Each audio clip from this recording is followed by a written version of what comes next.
12th, 2024 council meeting.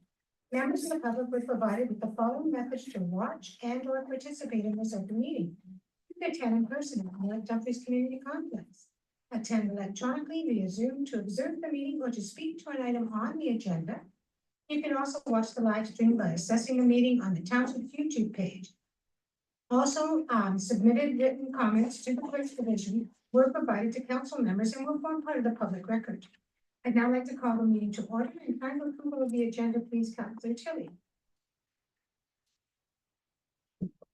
Moved by myself, second by Councillor Ossner, that council adopt the November 12th, 2024 council meeting agenda as presented with the following addendum. 1. Add memorandum from Andrew McNeely, Chief Administrative Officer, regarding a deferral of agenda item 11.2.8 PD report 15-2024-1379 Northumberland Street. All those in favor? Carried. Thank you. I'd now like to begin the Indigenous acknowledgement. We acknowledge the land on which we gather today as the traditional territory of the Haudenosaunee, the Anishinaabe, and the Neutral people. We acknowledge the enduring presence of the Indigenous people with whom we share this land today, their achievements and their contributions to our community. We offer this acknowledgement as an act of reconciliation between the Indigenous and non-Indigenous peoples of Canada. And as we reflect on that, you have to realize how beautiful the sunset was and how gorgeous the moon is and what our country must have looked like back then. And it must have been just amazing.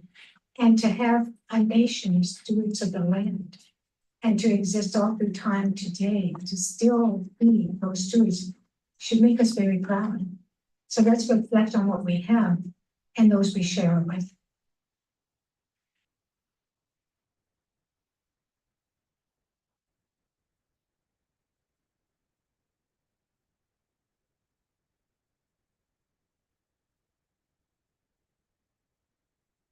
Thank you. Is there any disclosure of pecuniary interest or general nature thereof? Seeing none. Can I have adoption of the minutes, please, Councillor Wilms? Moved by myself, seconded by Councillor Ullman, that council approve the following meeting minutes. Council meeting minutes dated October 21st, 2024, and council planning public meeting minutes dated October 22nd, 2024. All those in favor? Good, thank you.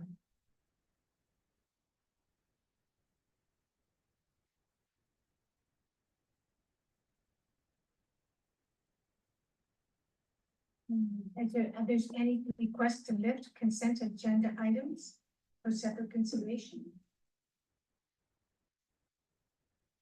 Seeing none, we will go with, pardon me? 9, yeah, consent agenda 10.1. No, confirm with the vote, any other members of the focus to register to speak? None, no members. All right, then, can I have the motion for the consent agenda, Councillor Rowland? 2 pages long. Councillor Rowland, you do not have to be reading this entire. No, this. Moved by myself, by Councillor Williams, that the following reports as listed on November 12th, 2024 consent agenda be received and the recommendations contained therein be approved and acted upon. 10.11 report number PW 22-2024, the letter of credit reduction request, Citizen McDonald subdivision. 10.1.2 report number FIN 22-2024, the 2024 Water Region Community Foundation grant award and allocation. 10.1.3 report number FG 12-2024, the Fire Department Incident Response Summary, October 2024. And that the following information items are listed on November 12, 2024 consent agenda be received. Communication correspondence 10.2.1 A, B, C, D, E, F, G, H, and I. And 10.2.2, the advisory committees, the Ward 4 Town Hall meeting minutes dated September 26, 2024. And 10.2.3, the external public agencies, the Grand Conservation Authority Board minutes, September 27, 2024, and Regional Water Council meeting minutes dated August 28, 2020. All those in favor? Carried, thank you.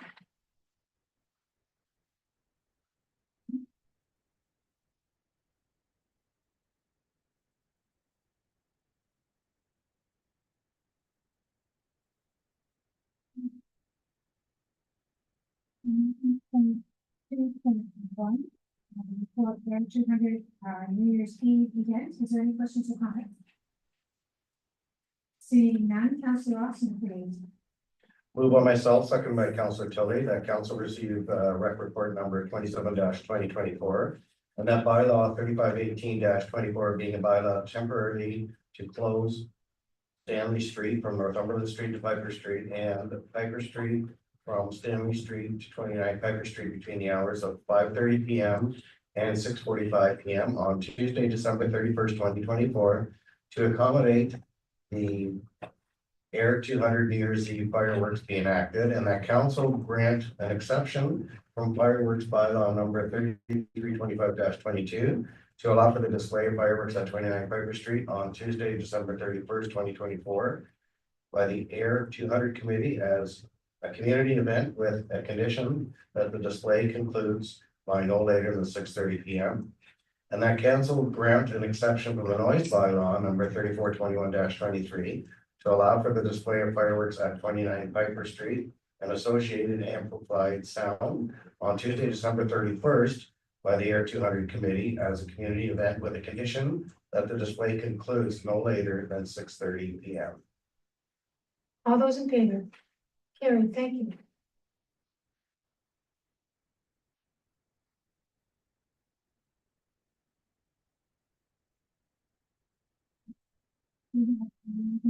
Two point two Air Net Club donation. And it's heartbreaking to see the Air Net Club close. I've been on the Air Net Club for quite some time. And it's wonderful that we've considered to contribute the money to go towards Village Estate. And I think it's just a wonderful thing.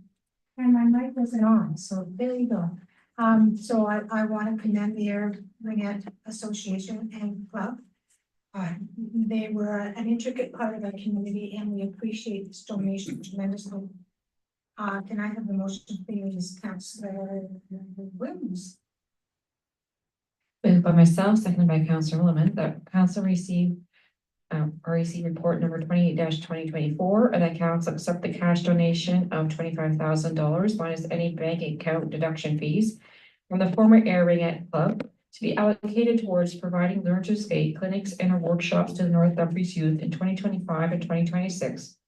And that the treasurer be directed to set up a temporary reserve account to recognize the donation of the former Air Ringette Club with the intent that the funds to be introduced into the 2025 and 2026 operating budget for the purposes of offering free or subsidized delivery of learn to skate instruction for the township's youth. And that a letter of thanks for the donation be forwarded to the executive of the former Air Ringette Club from the mayor. All those in favor? Carried, thank you.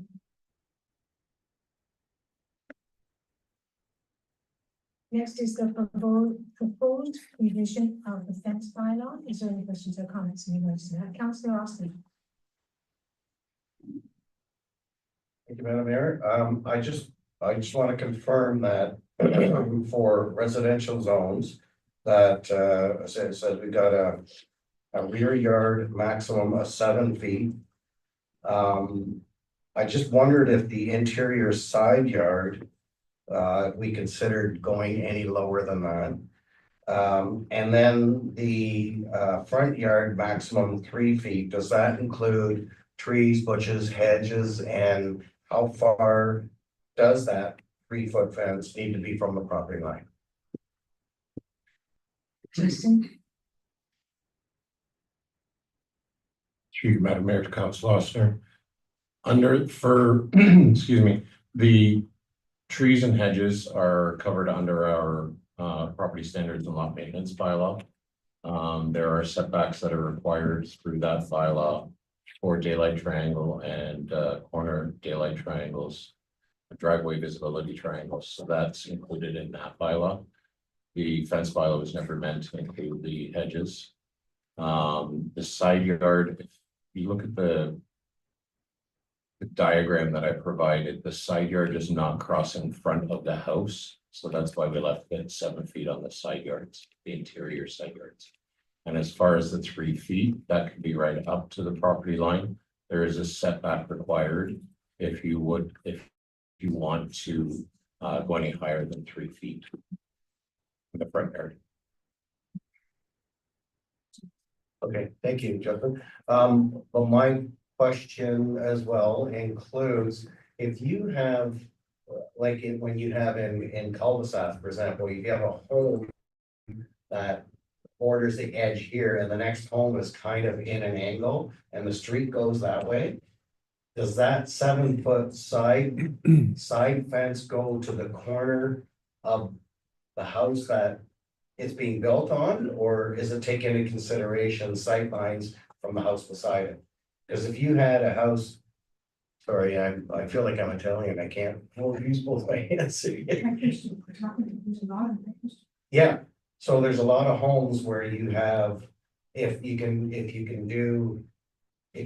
your house extends, let's say, further than the house beside you, if you put a 7-foot fence up to the corner of this house, and the neighbor's house is set back slightly, that is a visual block. Would it not be for the home, for the neighbor? Like it's cut and dry if all the houses are exactly the same, like the new subdivisions where everybody's wall is exactly the same going through the whole subdivision. When you have older developments or cul-de-sacs where houses are, kind of like this, it might make a difference of the neighbor's visual if one house is out further than the other. Is that taken into consideration? The way it's currently written, no, that is correct, that it would go to the front of the house that it's being built on to a maximum of 7 feet. But we are talking about the visibility. The 7 foot is just to allow that house that's set back still has the whole front yard of the other house to get visibility of the road. Right? If the house is here and the fence is here at the front corner, the other house is back here, and then there's front yard and road. So the idea is the fence will not block visibility of the road, right? Basically in the road triangle. So this house that's built back will drive up and then still have the whole front yard of the other house and visibility of the road. So it won't block visibility. Understood. I just thought that the side yard height for fence at 7 feet was kind of containing, like in the backyard, 7 feet, I guess is fine. But anyway, that was my only concern when you have offset homes, so. Councilor Roman. Thank you, Madam Mayor. So question I have, similar to Councilor Rossman's, but slightly different. When we first talked about looking at this fencing bylaw, make some changes, because we had a lot of people coming here asking for variances. And one of the things I noticed is that a lot of people wanted an 8-foot fence. So we talked about an 8-foot fence. So Councilor Rosser wants to go lower than 7, but my concern is that council in the past has granted the people the 8-foot high fence. So if we're gonna go with a 7 foot or go lower than 7 feet, all that's gonna happen is be in the same situation we were before. We're gonna come to council and ask for a variance and ask to have their fence be at 8 feet. So I propose that we go to an 8-foot fence all the way around. And that way we won't have to deal with all these variances. But I understand what Councilor was saying. It does feel make the property feel contained. At the very least, I would like to see an 8-foot height allowance at the back of the property along the rear yard. The concern about containing, at least that way you have some privacy looking at your back of your house. I just have lots of people come to me and say that they really like to have an 8-foot high fence. So I haven't, other than a couple of comments we saw in the correspondence, we haven't had that many people weigh in on it. People I've talked to have all said they like to have an 8-foot high fence. Councilor Williams. I find that 8-foot high fence just really starts cutting you off from everybody. Maybe that's the goal, and that's okay. But I think the correspondent did hit on something that I thought was interesting along the lines of when your neighbor builds an 8-foot fence and the shadow goes directly over your yard, suddenly you no longer have any sunshine or anything like that in your yard, which would kind of suck if you're outside. So that's especially for the smaller yards in the newer neighborhoods. This could be a real issue, and I lived in a house like that where the backyard was down and the fence was really high and basically had no sunshine. So, Councillor Lawson, Um. And to add that, like, a 7 foot versus an 8 foot fence. I think that's, you know. Cutting it real close. I don't know anybody that's over 7 feet tall, so I can't comment, but I would think a 7 foot. High fence would suffice. I just don't want people to feel like they're living in a box when they're living in a community. And I feel an 8 foot fence, even a 7 foot fence, to be honest with you, but if people want 7 feet fences. Yeah, so be it. I just feel that it's sad when you have to start boxing yourself in your own neighborhood. CO McNeely. So, Madam Mayor, maybe to assist council understand height in the context of this room in which we're sitting. This ceiling is approximately 9 foot 6 inches. So generally speaking, the top of the County of Waterloo map behind Irene is approximately 7.5 feet in height. So if you want to get an idea of scale, that's trying to be approximate, but it's representative of those two benchmark elevations. Staff were concerned about 8 feet. If you remember the original draft that council entertained 5 weeks ago, we were looking at 8 feet. We did receive correspondence, but staff had already looked at an alternate measurement. We actually went into some other neighborhoods and other communities and started measuring people's fences. And generally, they were in around 6.5 feet for the most part. We saw some benefit of the 7 feet because some people will put decorative trellises or the like on top of their privacy fences, and so that's where the extra up to 7 feet would apply. And no, I did not get pulled over by the police measuring people's fences.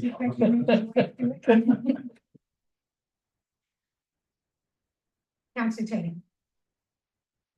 In this regard, I can understand why certain circumstances would dictate that it should be less than 8 feet. And I can see where in some circumstances, the 8 feet would be the appropriate response.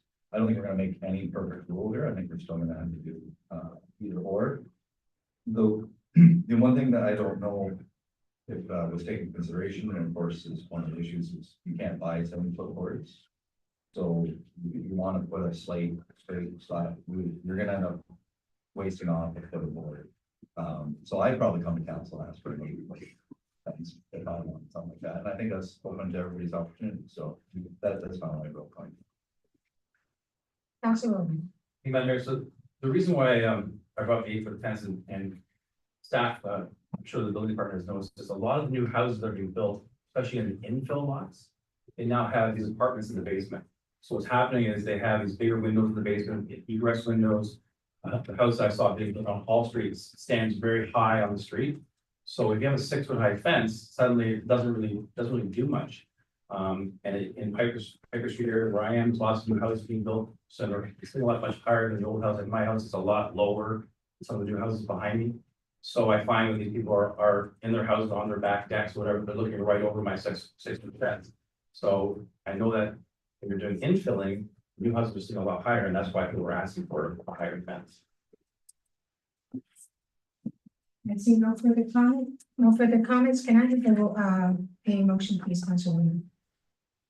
Moved by myself, by Council Williams, that BLE report 14-2024 be received, and that council enact bylaw number 3522-24, being a bylaw to regulate fences in the township of North Dumfries, and to repeal bylaw 3473-24 be enacted, and that staff be directed to prepare short form wording and set fines to be submitted to the Ministry of the Attorney General for approval.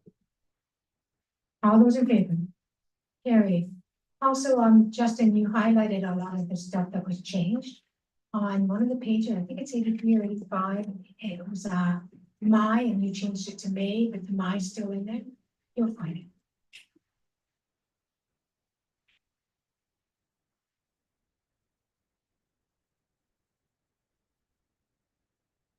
Next, we have report number BLE 16/2024 Urban Hens Pilot Project.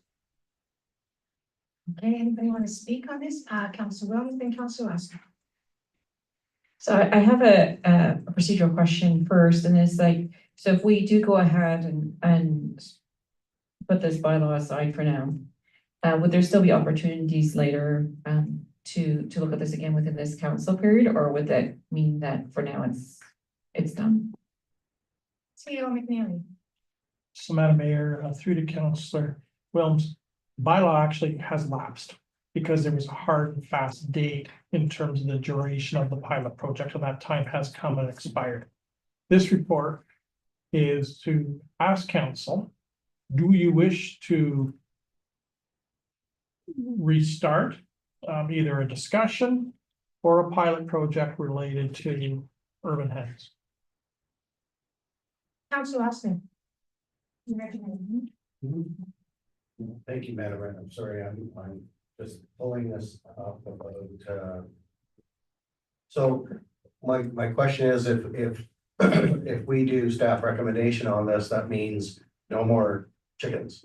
Nobody can have hens anymore Yes.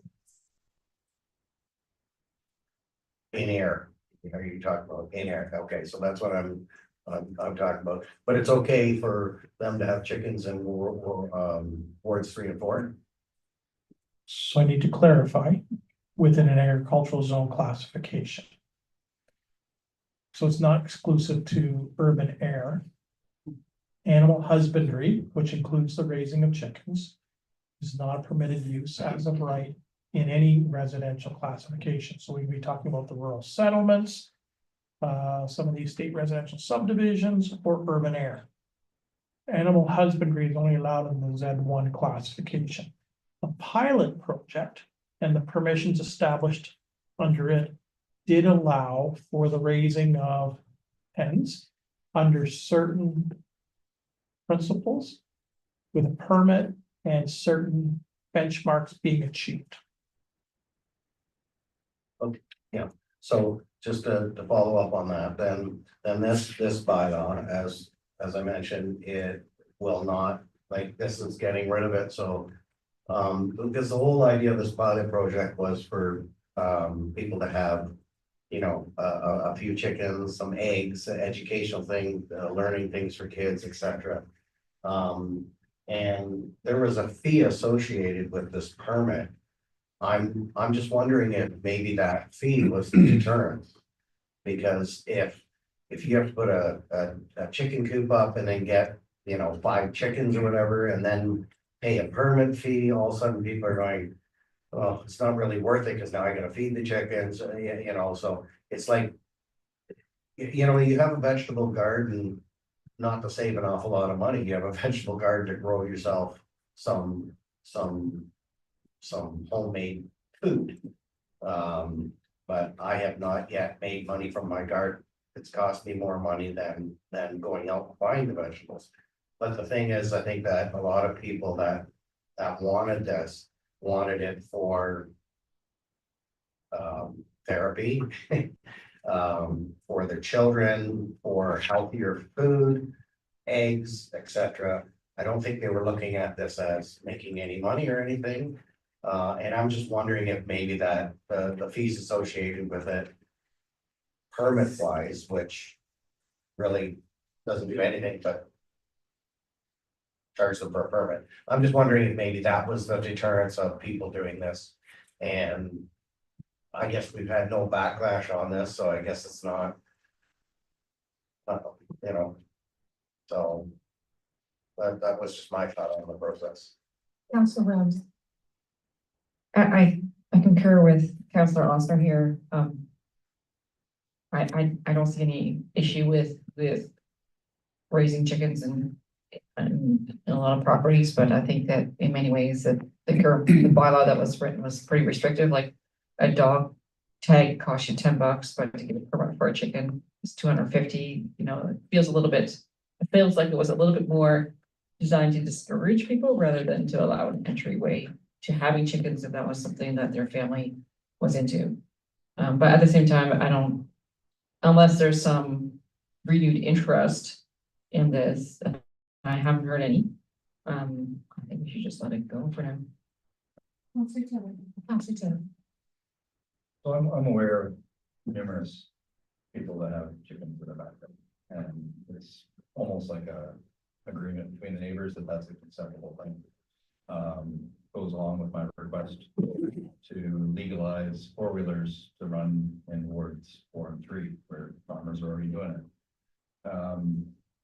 Unfortunately, I looked through it, I've never seen this before, we got this, I never looked for it, I wasn't aware of it. But if you start reading through part B, there's a lot of conditions there that are just, it's like you're not becoming a professional farmer. It's heavy, and I get it. Staff has done a great job of making good guidelines to make sure there's good neighbors. And you need to follow that in order to keep this, but there's a lot of points in here, that just approved by a veterinarian, and there's things, you don't do that with your pets when you have pets at home. And I personally grew up with 2 chickens and 2 ducks as pets. I actually had one stolen from me and by a neighbor, I think, but it happens. It's kind of like tempting people, I suppose. So I understand it's not normal, and it is animal husbandry. I do appreciate that. But I don't know. I'm in agreement to definitely discontinue this bylaw, but because of the fact that it was just way too much for the average person to have to deal with. And I guess we'll just wait and see if anything else changes from that point. So Council also has to remember that we fall under the letter of the law. So if people do things in their property and we don't know about it, then, but we cannot turn a blind eye to the letter of the law. That's our responsibility. So, can I have the motion, please, Councillor Tilley? moved by myself, second by Councillor Williams, that BL report 16-2024 be received and the council formally discontinue, close out the urban and pilot project. All those in favor? Opposed? Carried, thank you.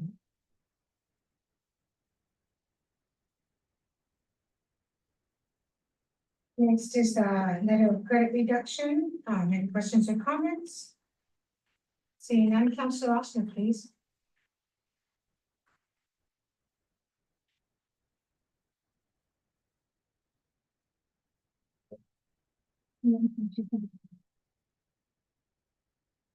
Move on myself, second by Councillor Tilley, that resolution number C-023-24 adopted January 29th, 2024 be amended to include phase 3B in paragraph 2 and paragraph 3. All those in favor? I just wonder if it should have said Hilltop subdivision stage 3. In the bottom, let's try and connect, but okay. Thank you, that's carried.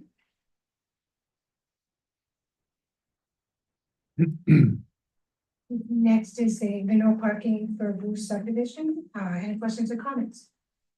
Seeing none, can I have a motion, please, Councillor Norman? For myself and by Councillor Ossner, that PL report number 20-2024 be received. And that bylaw number 3519-24 being a bylaw to further amend bylaw number 2559-13. Traffic and parking bylaw. That additional no parking conditions within the Bruce phase 1B subdivision being enacted. And that staff upon the execution of this bylaw are to undertake necessary steps to pose appropriate signage, conduct education awareness campaigns. All those in favor? Carried, thank you.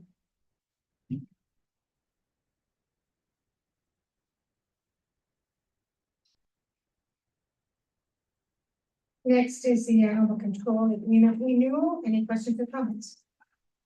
Seeing none, Councillor Tilley, please. Moved by myself, second by Councillor Williams, that FIN report number 21-2024 be received. And the township of North Dumfries entered an agreement with the Humane Society of Kitchener-Waterloo and Stratford Perth for animal control and pound keeper services, and retained the Humane Society of Kitchener-Waterloo and Stratford Perth as its animal control officer and pound keeper for the term of 4 years commencing January 1st, 2025, and ending on the 31st day of December 2020. And that the mayor and clerk be authorized to execute the contract and form it as satisfaction to the chief administrative officer and or township legal counsel. All those in favor? Carried, thank you. Okay, very good job. Now, the next one is the deferral, so, we need motion to defer. Okay, so, Councilor Austin, can you make a motion, understanding that we will defer? Thank you. Moved by myself, second by Councilor Rowland, that report PD 50-2024 be received and that council deny the request to waive the fee for consent application for the lands at 1379 Northumberland Street. And that staff issue an updated certificate of consent to be registered on title for the property at 1379 Northumberland Street. All those in favor of deferral? Carried, thank you. We need to come back on the next meeting. Any questions in regards to the Roman delegations? Councilor Tilly and Councilor Roman. In regards to additional, I know that everything needs to be typed out and presented well ahead of the delegation and then needs to be asked, submitted ahead of time. But there is just the issue of, and I don't know, it's not really in our area, but I'm getting a lot of requests from residents and Branchton specifically about the intersection at Highway 8 and Branchton Road. And That's going to be good. You know, but you didn't get an email out of me again. The region's doing something like that. Yes. That's chocolate types of something, yeah. And it's beetles or some kind of, raised stuff, no? no, it's not. No. But it's a request from some of the residents because of their concern with that area, but. Yeah, the region's looking into it and doing something. I can't remember exactly what it is. Thank you very much. I withdraw my request. So, any comments or questions on this, Councilor Rowland? Okay, so there's quite a few number of delegations here. And some of them relate for just the exact same that we did at Emo. So I'm wondering about like number 6, for example, the update on Highway 24. Queen Shaver at Emo, we basically dealt with that one already, and then now the number, I guess number 8, next one. The investment budget strategy. We got that one presentation. So are we actually going to get any additional information from this delegation, or is this just putting through a lot of delegations for no reason? We actually have been meeting with the ministries and we have updates from, on several of these issues. And, we want to make sure that they're going where these collaborations. You only really go ahead. So Madam Mayor, on the Highway 24 delegation request, and specifically that section between the Queen Shaver and Footbridge, the ministry staff at the August AMO conference did indicate, excuse me, that information coming out of their year-long analysis would be available. It is not yet been shared with us. As such, that meeting hasn't actually been scheduled with the residents. That was one of the outcomes from the August 2024 council conference. So one of two things, the delegation's either going to say, where is the information? This was promised to us and there are residents waiting for it. Or it's going to say, here's what we are seeing coming out of this early data. What is the minister's commitment to advancing one or more of the potential outcomes related to these planned improvements? So we're trying to inform potentially future budget spends at the provincial level related to bringing about road safety related resolution. As it speaks to the rural investment readiness strategy, when we appeared before Minister Thompson at the AMO conference, it was a joint delegation with our colleagues from Woolwich, Wellesley, and Wilmot. Hopefully that will continue to be a joint delegation. We had just kicked off our study at that point in time. The minister seemed to be genuinely interested in what our study was going to capture because the province was about to embark upon their own economic strategy for rural Ontario. This is an opportunity for us to feed information into the minister's lens. Once again, hopefully shaping some ideas that might frame opportunities for future provincial budgets. So yes, it is a reflection of some of that earlier work, but it's trying to take it a little bit further. If you take a look at the number of delegations for the province of Ontario, specifically the Ministry of Natural Resources, I believe there's 4 listed. The reality is we will have one, if we're successful, it'll be one 15-minute delegation. It doesn't hurt for us to have our leave behind documents and speaking once again very quickly about 2 or 3 of those items so that it doesn't leave the lens of the ministry. They're still relevant and important.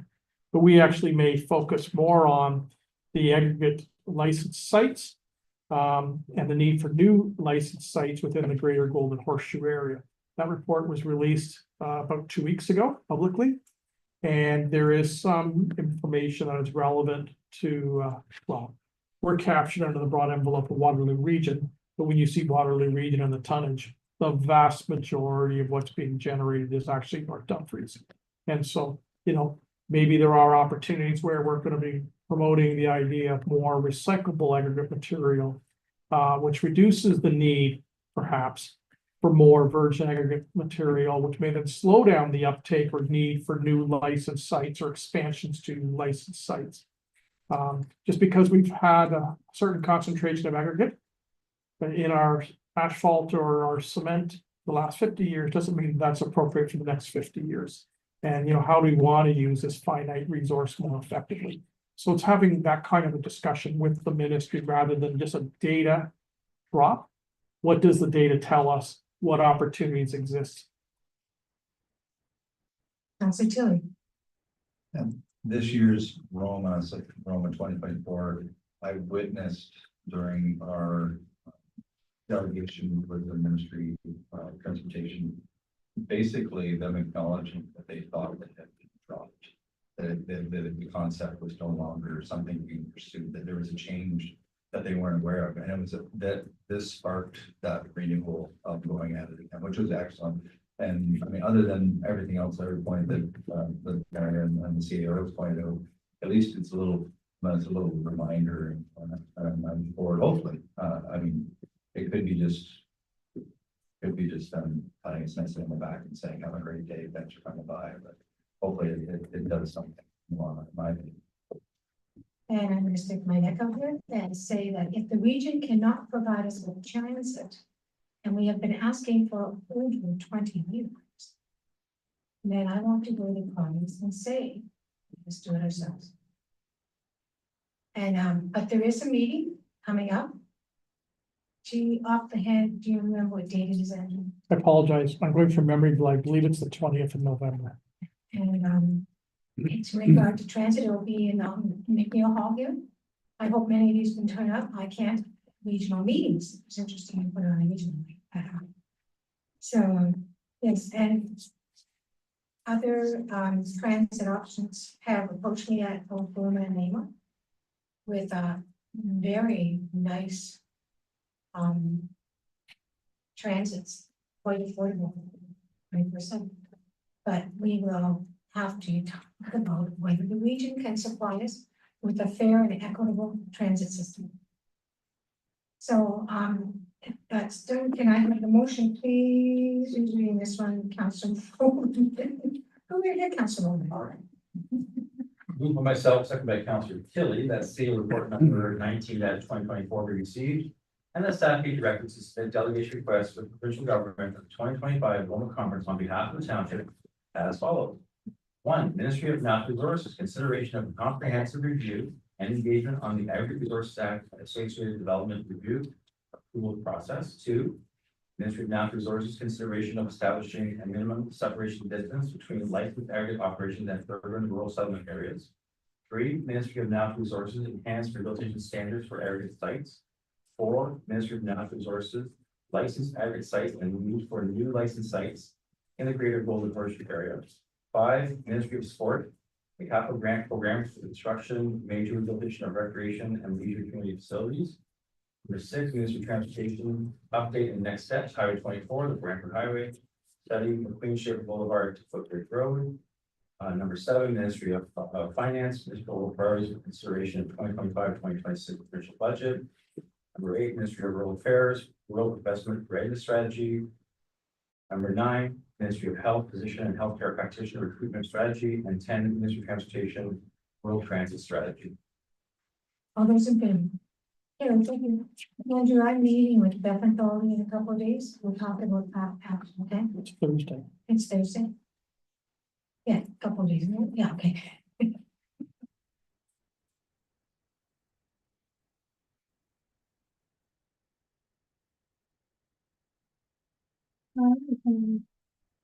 Next is the item, report 2024 pre-budget approval, fiscal year 2025, long lead and price sensitive capital projects. Any questions on this?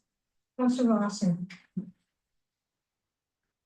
Just, under, A, fleet, I just wondered with the ice resurfacer, if it's, if we could wait until a decision on the twin pad timing, if that makes sense to do that. I know in the report it said that the ice resurfacer is at, the quote end of its life. Yet it's gonna be deemed surplus and sold, so if somebody feels it's got life left in it, I don't know why we can't.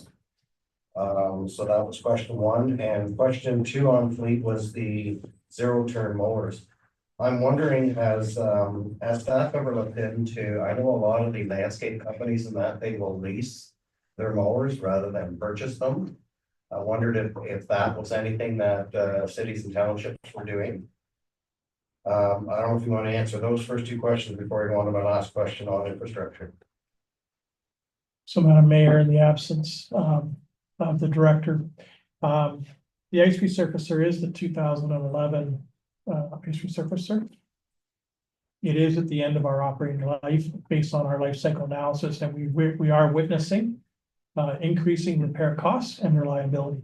We have had to unfortunately shut down the rink during programmed hours because a component on the unit has broken down while in service, and to get the replacement parts and the technician on site to make that repair. So it is a matter of business continuity, and like when we change out a replacement item, we ask council to declare it surplus because we have to do that under our PSAP policies.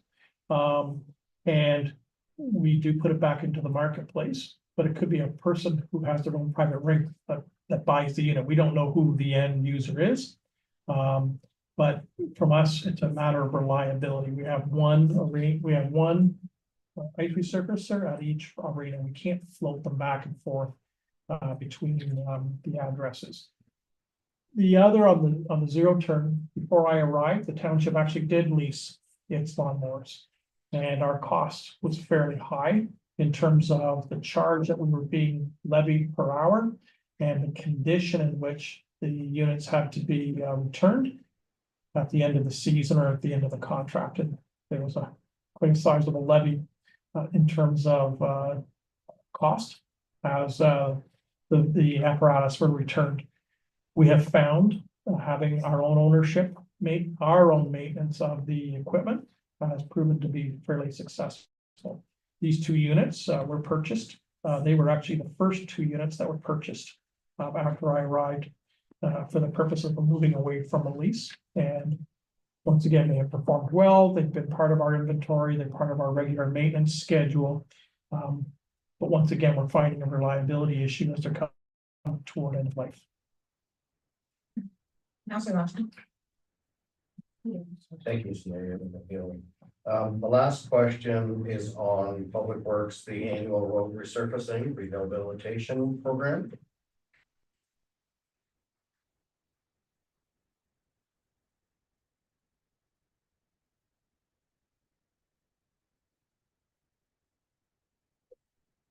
The asphalt resurfacing from the CP rail easterly to KW, approximately KW Summit aggregate driveway.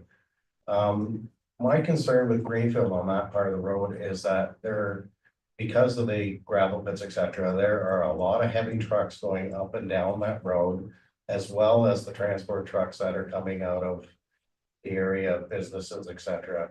And with the weight of the dump trucks and stuff like that, my concern is that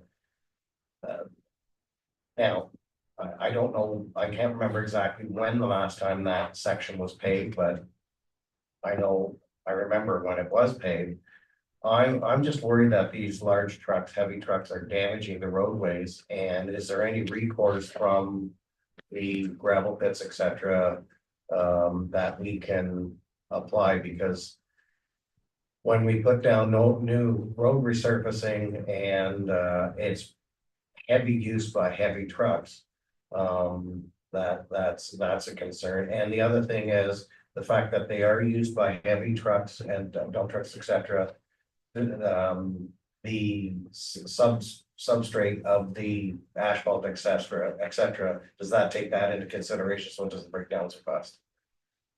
So, Madam Mayor, through to Councillor Oster, you may remember in 2016, Township did its first State of the Infrastructure Roads report.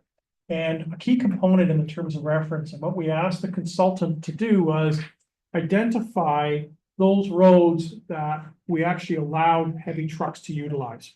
And the Greenfield corridor from Northumberland through to Dumfries Road was one of those identified, I'm gonna use the word truck routes. Well, because a number of our other roads actually prohibit trucks. So when we're silent, we allow trucks. And given the fact that at that time, MCON, and of course, the gravel pits, plural, that are on the Greenfield corridor, recognizing that they use that road, our consultant indicated that the past practice of the township in terms of paving did not differentiate between I'll call it a traditionally traveled road versus those where there was heavy truck traffic. And it was at that point in time, they indicated to us, that one of these triaxle trucks, when loaded, was equivalent to 12,000 vehicle movements in terms of what it meant in terms of impact on the road. And I don't mean on terms of traffic, I'm talking about the integrity of the road. So a couple of things were recommended. One, we actually pulverize our existing roads and incorporate what is now that asphalt into the existing granular bed, reshape the road and reestablish the 2%, the center line with the 2% crossfall. Add an additional 100 millimeters of aggregate material, compact, and then it's 150 millimeters of asphalt. So this section out front of the NDCC here was built to that standard, and you can see that road was built in 2017.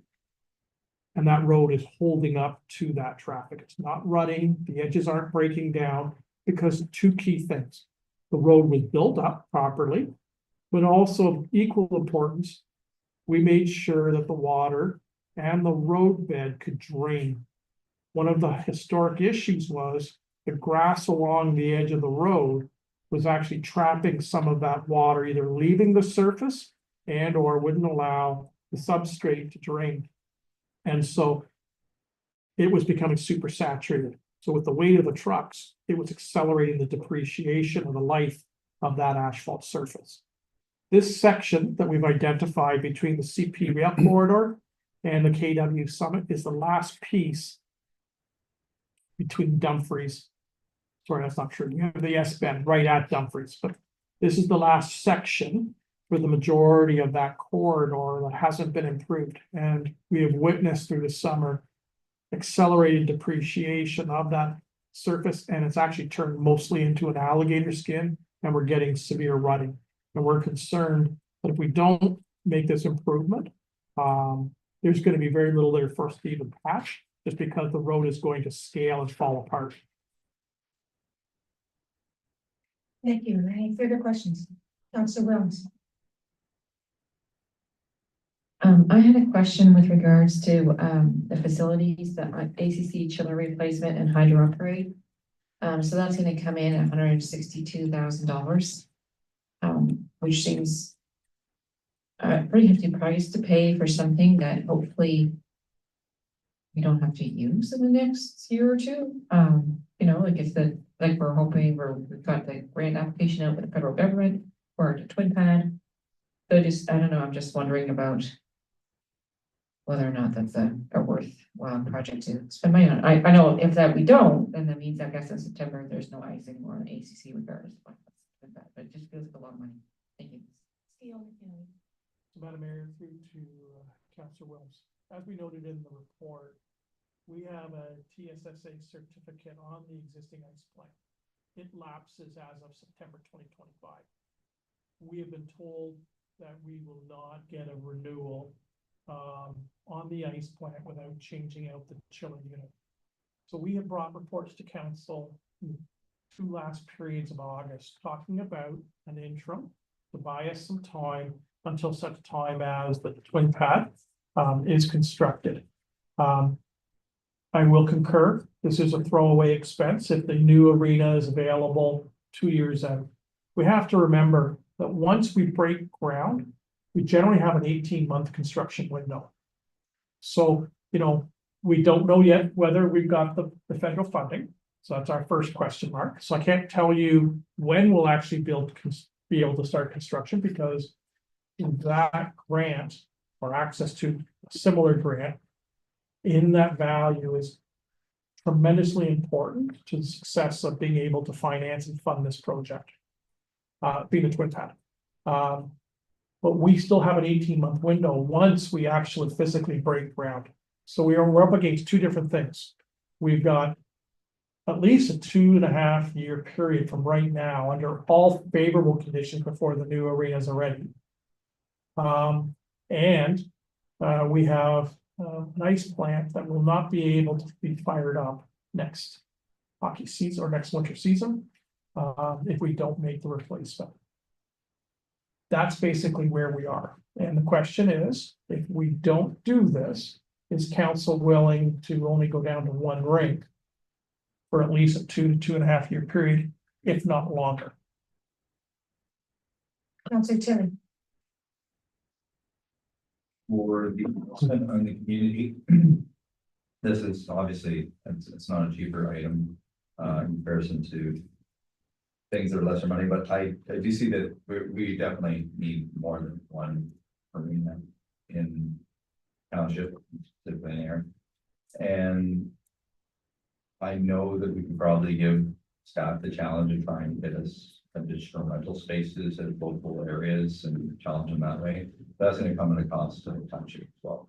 And then we're limited on what we can do as well. So I'm in the opinion that this is, I mean, great equipment lasted forever, but we're not that. I mean, we're unsure on the next step anyways. We know that without support from the federal government, that we won't be moving to the twin padding again anyways. So at least this is something that allows us to continue moving forward in the community with the ice surface at this point. And then, you know, when things become more available, but yeah, it is, we're kind of close now. And I knew that when talking to the director about this, that I think everything had to be decided by December. If it wasn't decided by December, it wasn't going to happen by September. So I think this is, I agree, something we should be looked at.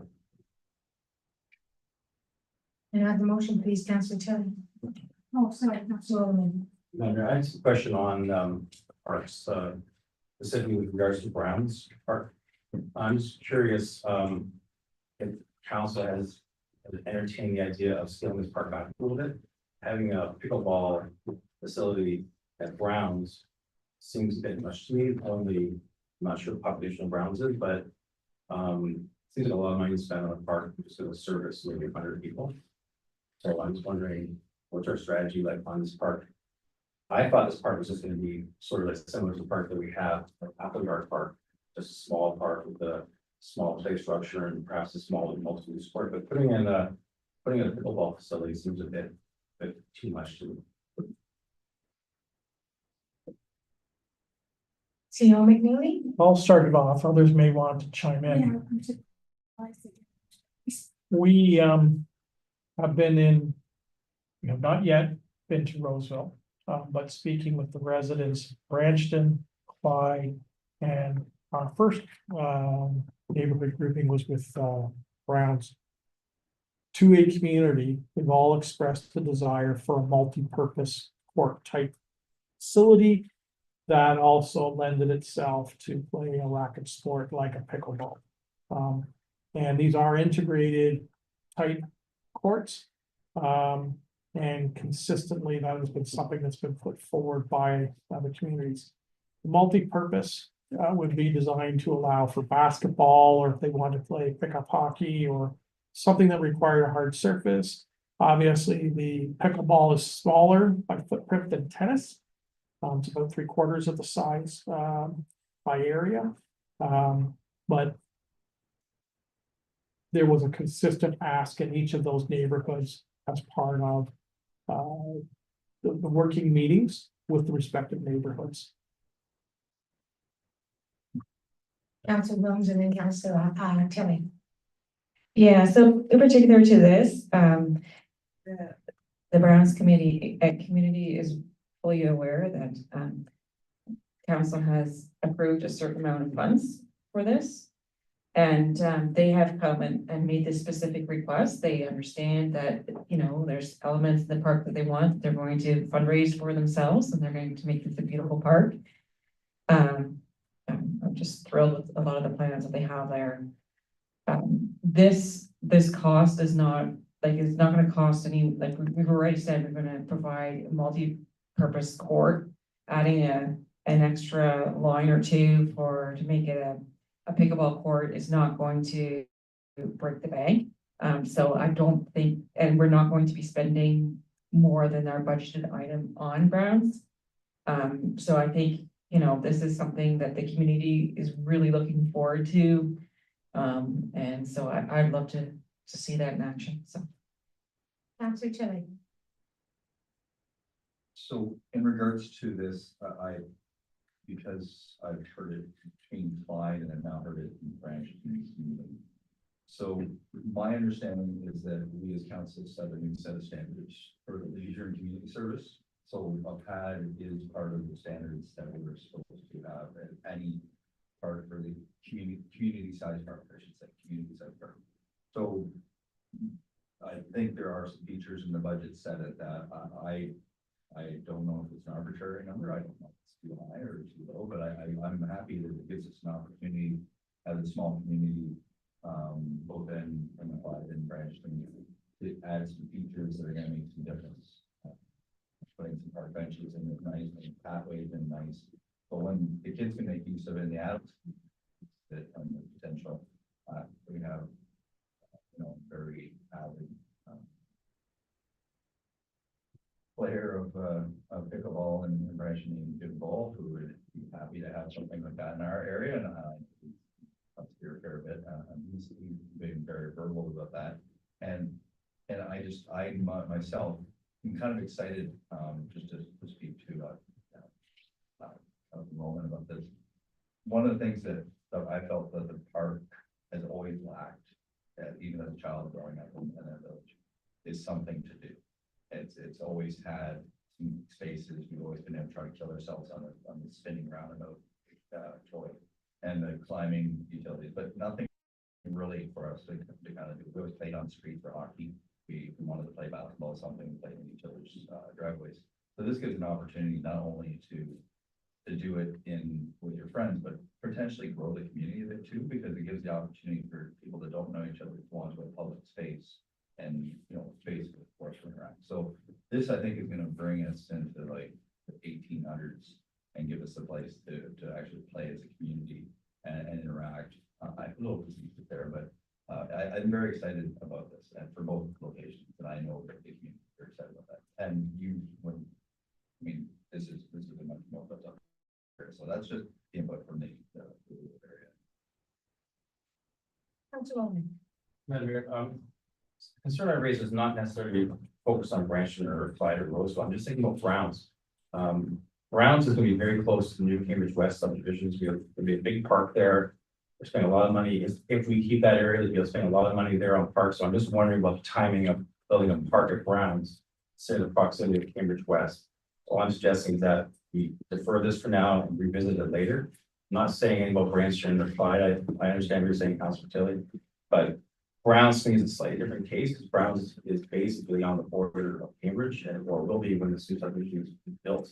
So I'm just wondering about the timing of this park at this point. Councillor Williams. So in our past discussions, we already set aside a certain like $280,000 for all of our rural parks to rebuild them, Roseville, Browns, Clyde and Branston, and the Director Winter was tackling them in turn. Because of the interest and excitement from the Brown community, I think she jumped on that as well and we proceeded with that, but each park will get a turn, the rural park will get a turn to be rehabilitated and brought forward. With regards to the new parks and stuff like that in West Cambridge there, that's for those residents. There's no real walking or cycling or anything like that trail to connect Browns to those parks. We'd have to like literally drive. They're still like, I know it might be closer, but they're still rural area. And this is a park, in North Dumfries. And yeah, it might be a smaller community, but they're very close knit. They're very excited about this prospect. They really do want to turn this park into something that complements their neighborhood. And they're really, like, for a long time, it's been pretty neglected as a park. Not a lot's been done there. It was basically a soccer field with like rusty nets. Well, it wasn't any nets anymore, just rusty poles. And a playground where you could have, like, my kids already long aged out of that playground. And there's nothing for adults to do. And it's a very adult, like, there's a lot of mature people there. So it would be very good for us to contribute. They do pay their taxes and their dues. I understand they're not as big as Branston and stuff, but we have made a commitment as council already to proceed, and I think we should keep that commitment. Now I'm gonna put in my 2 cents. Oh, Councillor Austin, you first, go ahead. I just want to make a comment that I'm actually excited for the people of my community to have a nice park and some facilities to grow with and enjoy and learn and play and spend their time. I think every community should have it regardless of size. And that was some of the comments I was going to make. I think that being community, going to a neighborhood park is way better than jumping in a car and trying to drive to another city's park, even if it's not that long a drive. And I think we want community. We want the connection. We want people to be proud and lift up face. And this was done in a study, and it was stated that this was needed in our communities and neighborhoods. And we're blessed in there to have the number of parks we already have. I think that we already have these facilities there, the land's there, that's already ours. Let's make it more available and more useful to our constituents. So if there's no further comments, can I have the motion, please, Councillor Tilley?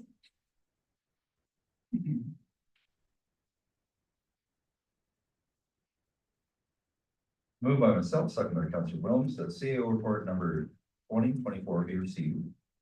And that council, notwithstanding the annual budget approval process, the following 2025 capital projects as indicated in this report be pre-approved in order to expedite the tendering and request for proposal processes.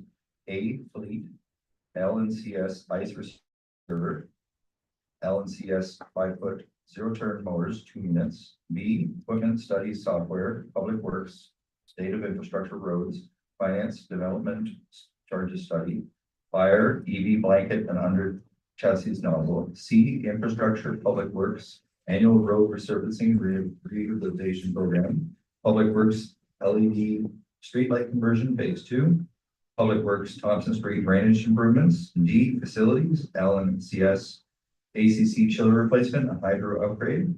E, parks, LNCS Victoria Park playground replacement, LNCS Browns Community Park improvement phase 2. 3, and that upon delivery and commissioning of the new ice resurfacer unit and the existing ice resurfacer be deemed surplus, and that the existing ice resurfacer be deemed surplus, and that staff be authorized to sell or trade in the unit through a competitive bid process with the net proceeds from the sale to be directed to the Leisure and Community Services Rolling Stock Reserve Account. Or, and then upon delivery and commissioning of the two new 5-foot zero-turn mowers, the existing units be deemed surplus and staff be authorized to sell or trade in the units through a competitive process with net proceeds from the sale to be directed to the Leisure and Community Service Rolling Stock Reserve Account. All those in favor? Carried, thank you.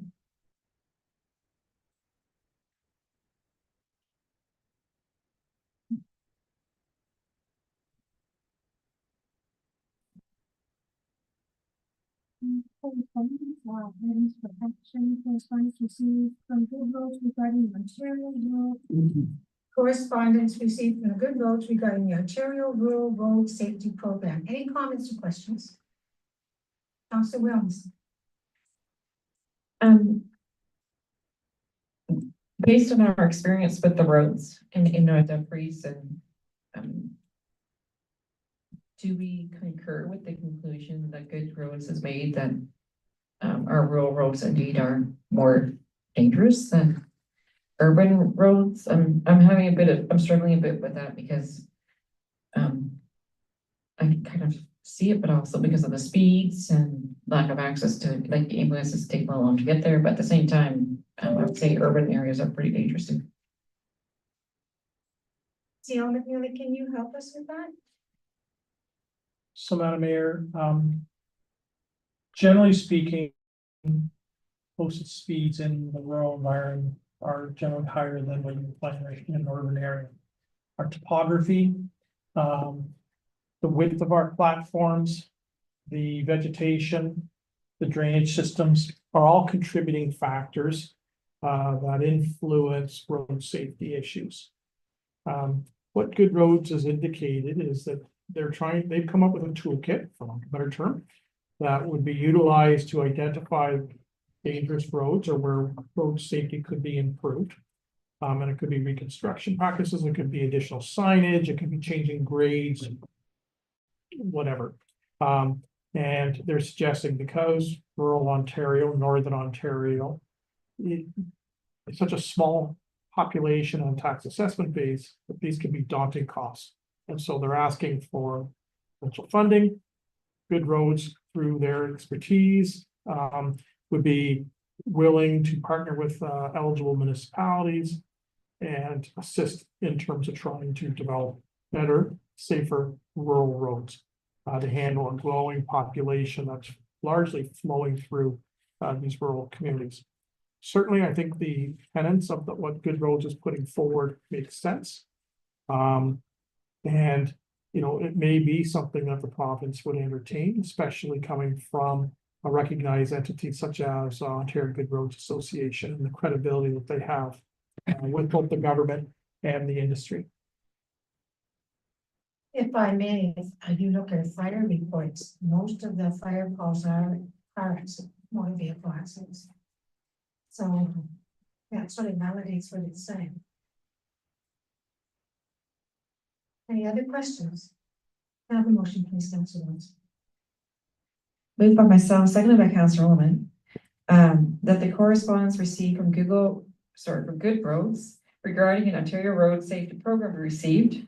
And whereas official statistics from the Government of Ontario confirm that rural roads are inherently more dangerous than other roads. And whereas despite only having 17% of the population, 55% of the road fatalities occur on rural roads. And whereas rural, northern, and remote municipalities are fiscally strained by maintaining extensive road networks on a smaller tax base. And whereas preventing crashes reduces the burden on Ontario's already strained rural healthcare system. And whereas roadway collisions and associated lawsuits are significant factors in runaway municipal insurance premiums, preventing crashes can have a significant impact in improving municipal risk profiles. Therefore, be resolved that the Township of North Dumfries request that the Government of Ontario take action to implement the Rural Road Safety Program that Good Roads has committed to lead. It will allow Ontario's rural municipalities to make the critical investments needed to reduce the high number of people being killed and seriously injured on Ontario's rural roads, and further that a copy of this resolution be forwarded to the Premier Doug Ford, Honorable Ravi Sarkaria, Minister of Transportation, Honorable King Surma, Minister of Infrastructure, Honorable Rob Black, Minister of Agriculture, Honorable Lisa Thompson, Minister of Rural Affairs, Honorable Trevor Jones, Associate Minister of Emergency Preparedness and Response, and Honorable Sylvia Jones, Minister of Health and Good Roads, and further that this resolution be circulated to all municipalities in Ontario requesting their support. Now, Point of order. yes, Council Williams did not choose one of two options, should I hold on? that's not point of order. Point of order is when you break procedural bylaw. Yeah. She made an error, and that's what I was going to clarify. Point of order is when you break procedural bylaw. Okay. Councilor Worms, so you had to choose one of the two. Oh, I chose. That's what we thought. So we needed that clarified through this speaking that was not chosen. So we're voting on the whereases and therefore. So, all those in favor? Carrie, thank you.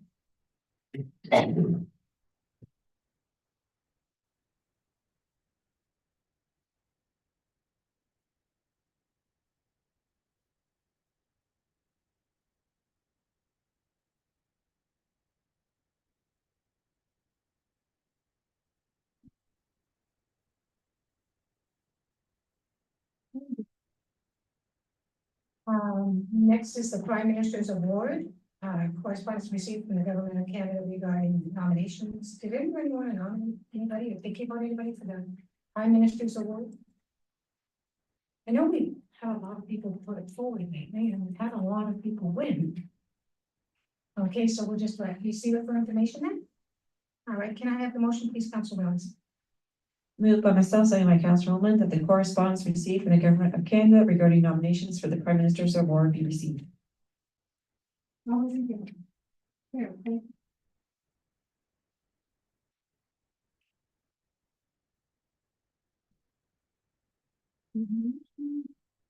Motion regarding fair share. This is, also the region just passed one, lately as well. This is where we're asking that, you know, the land tax and GST, it's their, thoughts or questions, folks.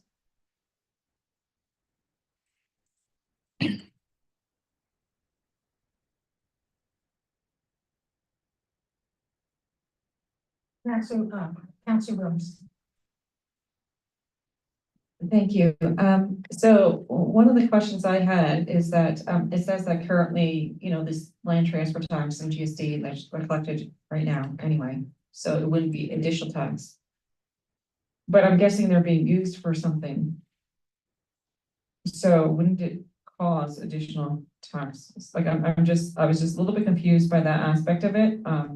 I find it intriguing and I find it interesting, and I think it might be a good idea to have a stable funding for our infrastructure rather than having to depend on grants, but I'm just a little bit, I'm just puzzled. If I may, I think a lot of this comes out of the money given to Ottawa and Toronto. Millions and millions and millions and millions. They were just given it, free will, and so at the region, we just passed a motion saying it was called fair deal. But we, I said we should talk respectfully to the province, saying the cost to municipalities is increasing exponentially as you've proven by the money you've given Ottawa and Toronto. And we all sort of need that extra money. Now, talking about the HST, I used to have an HST where we there was a motion years ago about a 1% would go to municipalities. And it's because the burden is becoming greater on the municipalities. And the need for the finance is greater. It's the taxpayer, there's only one taxpayer. You know, and so coming down to the local level, that's what this is basically asking. Funds to come down to the local level. Not geared towards anything, just a percentage of the land transfer tax to come down, a percentage of the GST to come down, things like that. So, will we make any headway? I don't think so. Councilor Austin? No. Councilor Tilly? I've just been bumped out as a. Oh, okay, Councillor Austin? Um, I don't disagree with any of those comments. My concern, if they come with a formula down at a certain percentage, that we're going to get a smaller percentage than we're going to get with, government funding. And the larger areas, larger, cities that are going to get a bigger piece of the pie. We're gonna get a smaller piece of pie. And then does the government get more stingy with their available funding for smaller municipalities? That's my concern as to what the percentage is gonna be. I don't wanna give up, the chance to get 800, 900,000, $1 million for a new facility versus $300,000 in land transfer tax. And that's exactly what I said when the 1% tax thing came on. It's exactly the same thing. If we limit ourselves to getting this one pot, does that mean that we limit ourselves to any financials? Because you see the multiple of grants we do throughout the year and request for grants, request for funding. Would this limit us? So that's my concern with it. And we don't have a clear-cut picture, but I could see if I was a government handing out money, I'd say, well, we gave you, what'd you do with the money we gave you? So I have concerns that way. Anyways, Councillor Oscar, you get to read the motion and decide to choose. Yes, you choose. Okay, moved by myself, seconded by Councillor Tilley, that the correspondence received from the mayor of the town of Aurora regarding a request of the redistribution of the provincial land transfer tax and GST to municipalities for sustainable infrastructure funding be received. All those in favor? That's carried.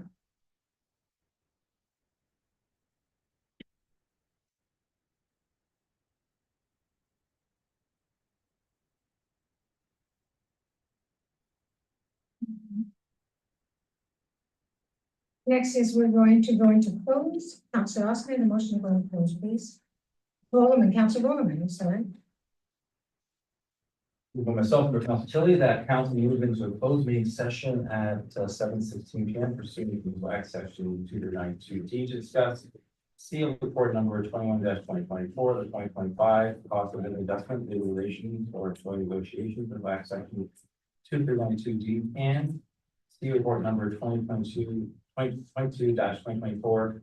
5-year staffing forecast, labor relations or employee negotiations of Act Section 292D.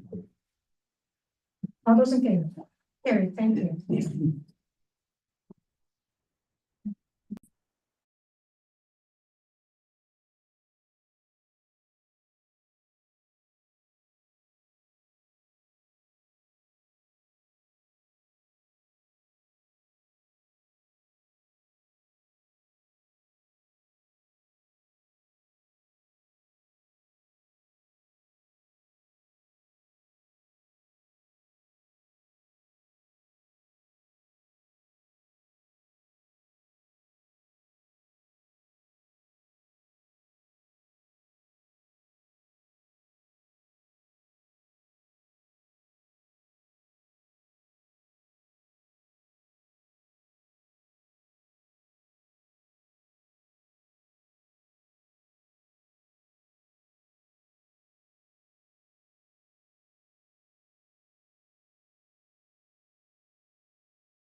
Ready to say words. So we'll be, moving into, council again, Council Tilly, please. Moved by myself, second by Council Osmer, that council reconvene into open session at 8:26 P.M. All those in favor? Carried, thank you. And next is, yes.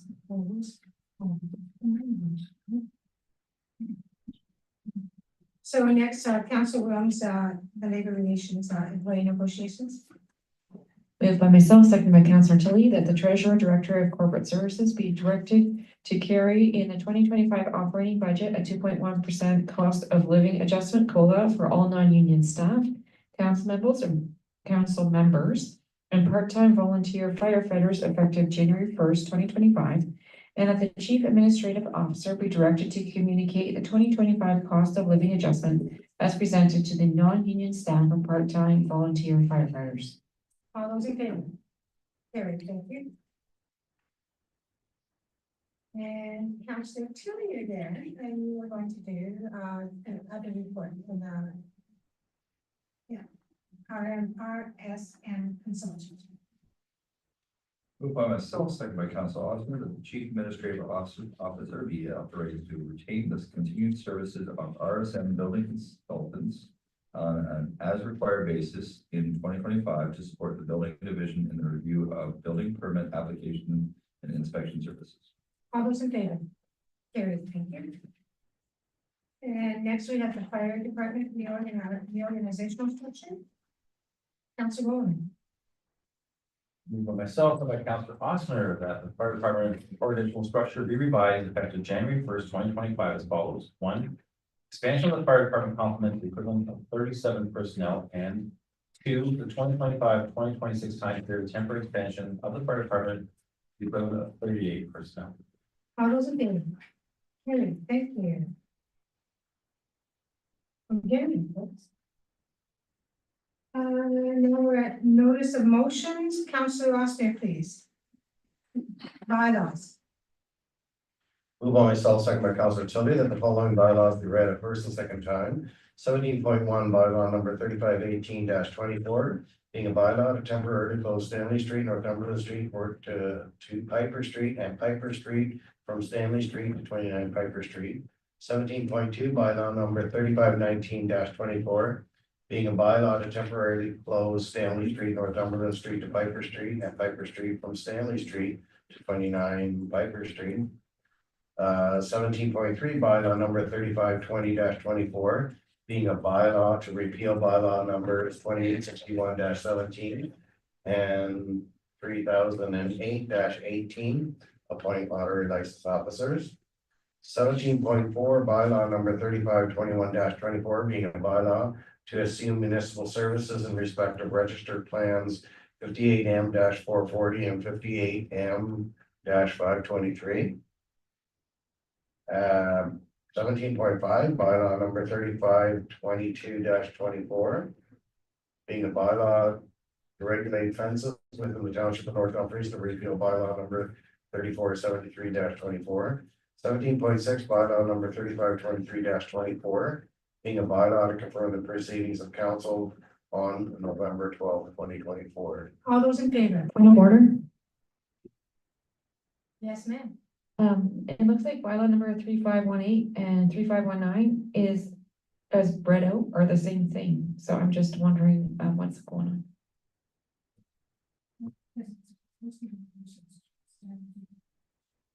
Yeah. Good catch. Mhm. Good catch. My deputy mayor. I read it and I did that. I was reading it twice. I'm just reading it. It's very, there's no brain. I got it, you saw me kind of going, While that is being looked into, I would like to apologize to Councilor Rowland publicly because he was correct previously when he declared the point of order. Thank you, and I apologize.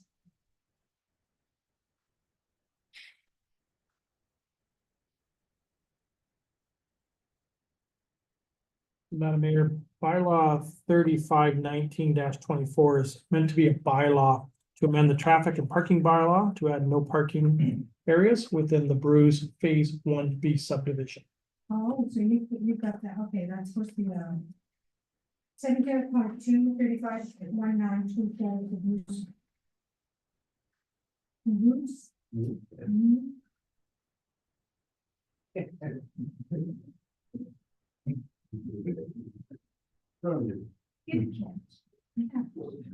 Not get fired.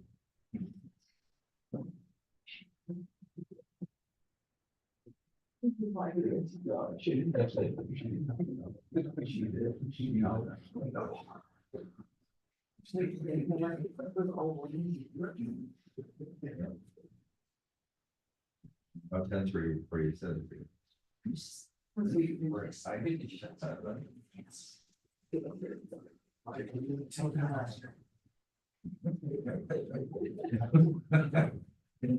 Stand. Not have to read them all over, yeah, would you read the Sure. one?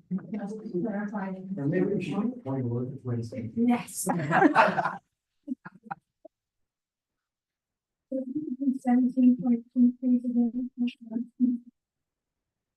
So 17.2 is bylaw number 3519-24 being a bylaw to amend the traffic and parking bylaw to add no parking in Bruce Phase 1B subdivision. All those in favor? Thank you. Councillor Williams, please, the bylaws. Moved by myself, seconded by Councillor Holman, that bylaw numbers 3518-24, 3519-24, 3520-24, 3521-24, 3522-24, and 3523-24 be read a third and final time and be signed and sealed by the mayor and clerk. All those in favor? Carried, thank you. And now, Councillor Williams, please. By myself, and by Councilor Oster, that whereas business before this council meeting has been completed at 8:33 and be resolved that this meeting is adjourned. All those in favor? Carried. I was looking for somebody to say, no.